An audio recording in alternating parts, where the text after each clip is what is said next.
the history of our nation. 5 years ago, a great American, in whose symbolic shadow we stand today, signed the Emancipation Proclamation. This momentous decree came as a great beacon of light, of hope, to millions of Negro slaves who had been seared in flames of withering injustice. It came as joyous daybreak to end the long night of their captivity. But 100 years later, the Negro still is not free. 100 years later, the life of the Negro is still sadly crippled by the manacles of segregation and the chains of discrimination. 100 years later, the Negro lives on a lonely island of poverty in the midst of a vast ocean of material prosperity. 100 years later, the Negro is still languishing in the corners of American society and finds himself in exile in his own land. So we have come here today to dramatize a shameful condition. In a sense, we have come to our nation's capital to cash a check. When the architects of our republic wrote the magnificent words of the Constitution and the Declaration of Independence, they were signing a promissory note to which every American was to fall heir. This note was promised that all men, yes, black men as well as white men, would be guaranteed the unalienable right of life, liberty, and the pursuit of happiness. It is obvious today that America has defaulted on this promissory note, insofar as her citizens of color are concerned. Instead of honoring this sacred obligation, America has given the Negro people a bad check, a check which has come back marked insufficient funds. But we refuse to believe that the Bank of Justice is bankrupt. We refuse to believe that there are insufficient funds in the great vaults of opportunity of this nation. So we have come to cash the check, a check that will give us, upon demand, the riches of freedom and securities of justice. We have also come to this hallowed spot to remind America of the fierce urgency of now. This is no time to engage in the luxury of cooling off or taking the tranquilizing drug of gradualism. Now is the time to make real the promise of democracy. Now is the time to rise from the dark and desolate valley of segregation to the sunlit path of racial justice. Now is the time to lift our nation from the quicksands of racial injustice to the solid rock of brotherhood. Now is the time to make justice a reality for all God's children. It would be fatal for the nation to overlook the urgency of the moment.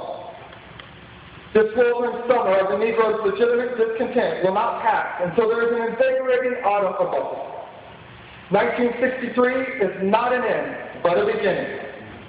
Those who hoped the Negro needed to blow off steam will now be content, will have a rude awakening when the nation returns to business as usual.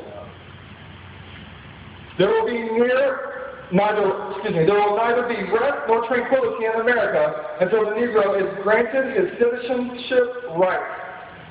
The whirlwinds of revolt will continue to shake the foundations of our nation until the bright day of justice emerges. But there is something that I must say to my people who stand on the warm threshold which leads into the palace of justice. In the process of gaining our rightful place, we must not be guilty of wrongful deeds. Let us not seek to satisfy our own thirst for freedom by drinking from the cup of bitterness and hatred. We must forever conduct our struggle on the high plane of dignity and discipline. We must not allow our creative protest to degenerate into physical violence. Again and again, we must rise to the majestic height of meeting physical force with soul force. The marvelous new militancy which has engulfed the Negro community must not lead us to distrust of all white people. For many of our white brothers, as evidenced by their presence here today, have come to realize that their destiny is tied up with our destiny.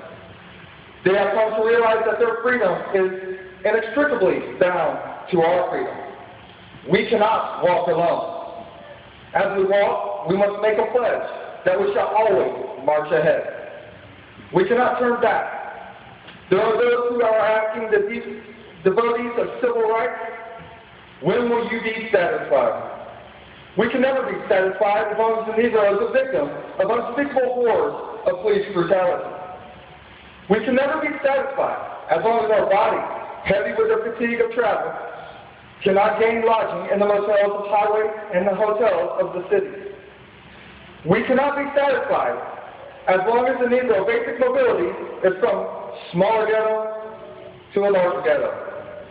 We can never be satisfied as long as our children are stripped of their selfhood and robbed of their dignity by signs stating for whites only. We cannot be satisfied as long as the Negro in Mississippi cannot vote and the Negro in New York believes he has nothing for which to vote. No, we are not satisfied, and we will not be satisfied until justice rolls down like waters and righteousness like a mighty stream. I am not unmindful that some of you have come here out of great trials and tribulations. Some of you have come fresh from narrow jail cells. Some of you have come from areas where your quest for freedom left you battered by the storms of persecution and staggered by the winds of police brutality.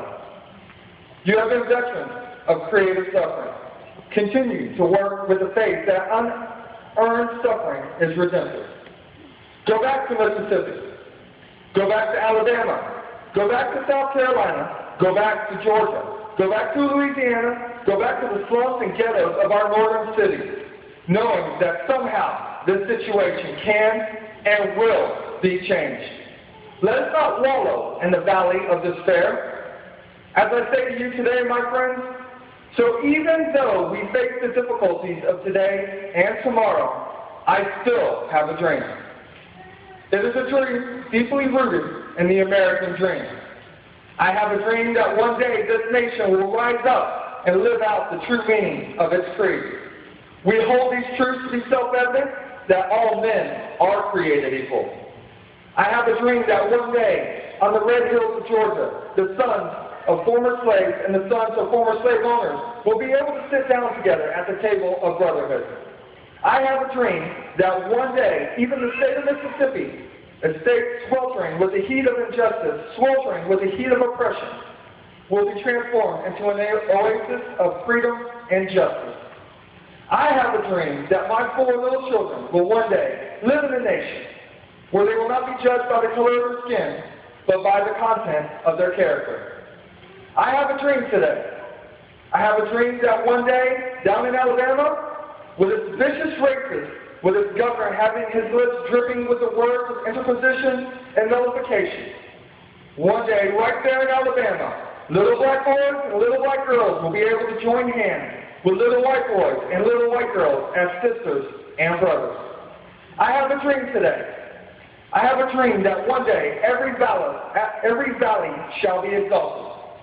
Every hill and mountain shall be made low. The rough places will be made plain, and the crooked places will be made straight.